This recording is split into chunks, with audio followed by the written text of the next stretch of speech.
भारतीय दर्शन में अणु एटम की अवधारणा। भारतीय दर्शन का अध्ययन करते समय अणु की अवधारणा हमें एक गहन और सूक्ष्म दृष्टिकोण देती है। सबसे प्राचीन दार्शनिक ग्रंथ उपनिषदों में अणुवाद अथवा अणु एटम का उल्लेख नहीं मिलता है। इसी कारण अणुवाद का उल्लेख वेदांत सूत्रों में भी नहीं हुआ है, क्योंकि उनकी दार्शनिक उद्गम भूमि उपनिषद ही है। अणुवाद एटम थ्योरी का उल्लेख सांख्य एवं योग दर्शन में भी नहीं हुआ है। अणुवाद वैशेषिक दर्शन का एक प्रमुख अंग है एवं न्याय दर्शन ने भी इसे मान्यता प्रदान की है। जैन दार्शनिकों ने भी एटम थ्योरी को स्वीकार किया है एवं अभिधर्म कोश व्याख्या के अनुसार आजीवकों ने भी एटम थ्योरी को स्वीकार किया है। लेकिन ध्यान रखें कि प्रारंभिक बौद्ध धर्म इससे परिचित नहीं है। पाली बौद्ध ग्रंथों में इसका उल्लेख नहीं हुआ है, किंतु वैभाषिक एवं सौत्रांतिक इस एटम थ्योरी को पूर्ण रूपेण मानने वाले थे।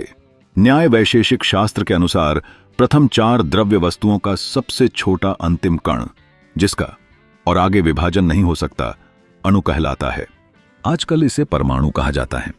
इसमें गंध, स्पर्श, परिमाण, संयोग, गुरुत्व, द्रवत्व, वेग इत्यादि विभिन्न गुण समाये रहते हैं। अत्यंत सूक्ष्म होने से अणु का इंद्रियजन्य प्रत्यक्ष नहीं होता। इसकी सूक्ष्मता का आभास कराने के लिए एक स्थूल दृष्टांत दिया जा सकता है। यथा घर के भीतर छिद्रों से आते हुए सूर्य प्रकाश के बीच में उड़ने वाले कण का 60वां भाग अथवा रोए के अंतिम सिरे का 1000वां भाग परमाणु कहा जाता है। व्यवहारत वैशेषिक दार्शनिकों की शब्दावली में अणु पदार्थ का सबसे छोटा आकार कहलाता है। अणु संयोग से ही द्वयणुक, त्रसरेणु आदि रूपों में बड़े होते चले जाते हैं। जैन दार्शनिक दृष्टिकोण से अणु को, एटम को एक रहस्यमयी और शक्तिशाली इकाई के रूप में देखा गया है। प्रत्येक अणु न केवल अपने विशेष गुण रखता है, बल्कि यह भी बताता है कि सामान्य पुद्गल के रूप में सभी वस्तुएं अणुओं से बनी हैं।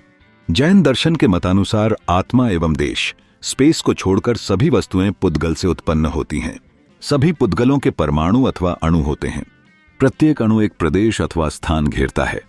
पुद्गल स्थूल या सूक्ष्म रूप में रह सकता है। जब यह सूक्ष्म रूप में रहता है तो अगणित अणु एक स्थूल अणु को घेरे रहते हैं। अणु शाश्वत हैं। प्रत्येक अणु में एक प्रकार का रस, गंध, रूप और 2 प्रकार का स्पर्श होता है। ये विशेषताएं स्थिर नहीं हैं और न बहुत से अणुओं के लिए निश्चित हैं।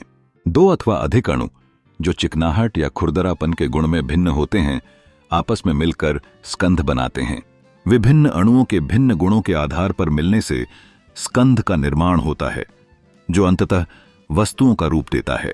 प्रत्येक वस्तु एक ही प्रकार के अणु समूह से निर्मित होती है। यह आधुनिक विज्ञान की भौतिकी के समकक्ष भी है, क्योंकि यहां मान्य अणु गतिशील है। अणु अपने अंदर गति का विकास कर सकता है एवं यह गति इतनी तीव्र हो सकती है कि एक क्षण में वह विश्व के एक छोर से दूसरे छोर तक पहुंच सकता है। इस विचार में न केवल बौद्धिक गहराई है, बल्कि यह विचार हमें एक ऐसे दृष्टिकोण पर ले जाता है जहां अणु केवल भौतिक वस्तु नहीं, बल्कि जीवन और अस्तित्व का मूल तत्व है। इससे यह स्पष्ट होता है कि भारतीय दर्शन में अणु, एटम की अवधारणा केवल विज्ञान तक सीमित नहीं है, बल्कि यह अस्तित्व के गूढ़ रहस्यों को समझने का एक माध्यम भी है।